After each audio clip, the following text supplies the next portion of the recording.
જ્યારે આપણે માર્ગે ચડી રહ્યા છીએ, આપણે માર્ગ તરફ, યાત્રા તરફ જ્યારે જઈ રહ્યા છીએ, ત્યારે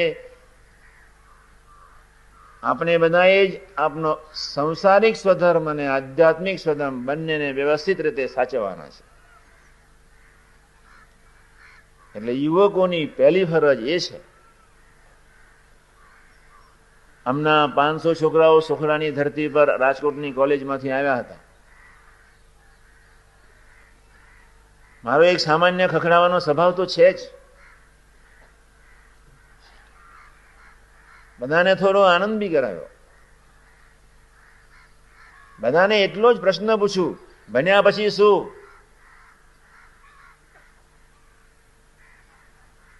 તમે કહી શકવાના છો કે તમે તમારી જાતે સુખી થવાના છો આવા બર્નિંગ, આવા એક ભયંકર, જ્યાં એક દાવાનળ છે, જ્યાં એક દુષ્કાળ છે, જ્યાં એક ધમાલ છે, જ્યાં એક વિસંવાદિતતા છે, બધી જ રીતે ઉધાર, એવી પરિસ્થિતિમાં વ્યક્તિ કેવી રીતે કહી શકવાની છે કે હું સુખી થવાનો છું?